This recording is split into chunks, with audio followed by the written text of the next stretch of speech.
And we're recording. Cool. Alright, lesson 6. So, my last lesson is going to focus on substance use and abuse. I should have finished this a minute before I started this video. Oh well, okay, we're going, so it's okay.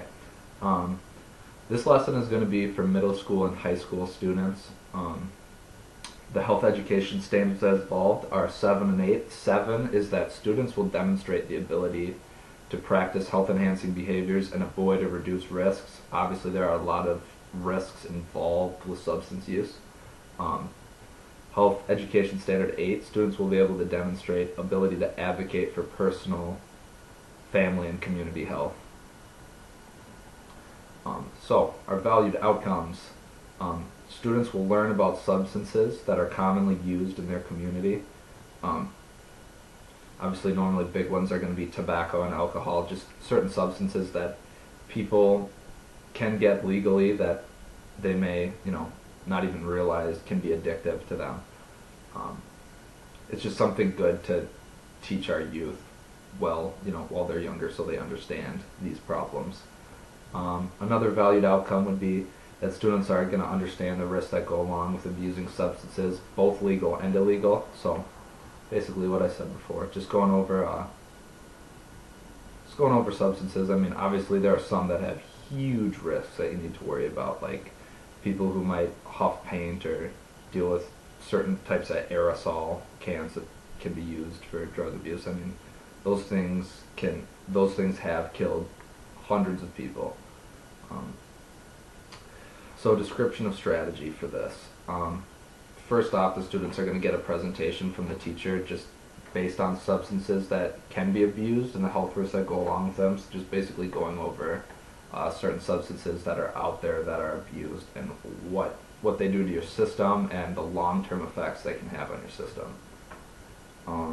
So number 2, the students will be given a worksheet that goes over refusal skills and not giving into peer pressure. I just think having those tools is really, really important for kids in middle school and high school because the odds are they're going to be dealing with peer pressure and they may have to use refusal skills in certain situations if they so choose, like that is what they want to do. Description of strategy. My third strategy would be students will have a discussion on addiction and how it affects the brain. So basically we're going to go over that. The students will have some time to discuss addiction, what things can be addicting, what problems go along with addiction, what it can hurt in your life, even, friends, family, loss of a job, things in that nature, just things that they can start thinking about early in life.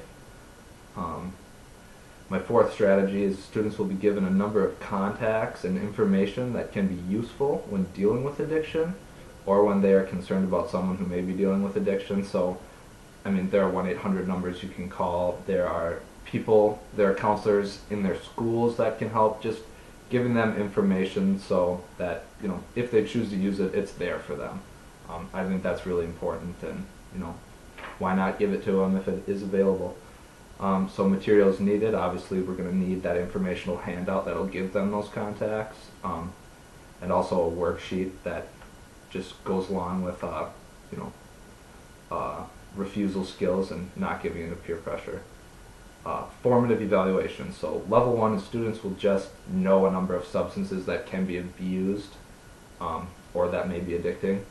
Level 2, students will understand the dangers that are involved with this substance use or with a substance. Level 3, students will be able to use refusal skills, especially in cases where peer pressure is involved. And I think that's huge for kids these age because they are going to face that at some point.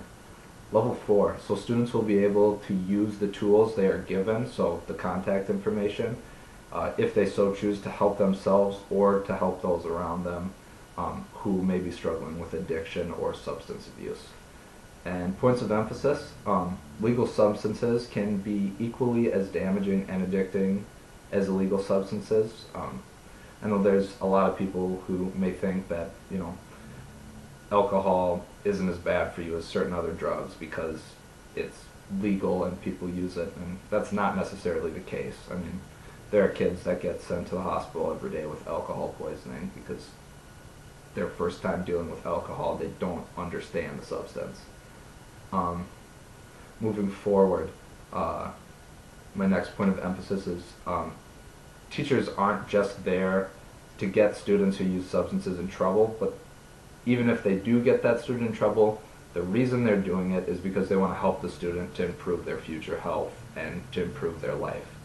So just letting kids know that it's not, I mean, teachers aren't just there to get them in trouble, it's also about their future and helping them be in the best place they possibly can moving forward. And that is the end of my last lesson.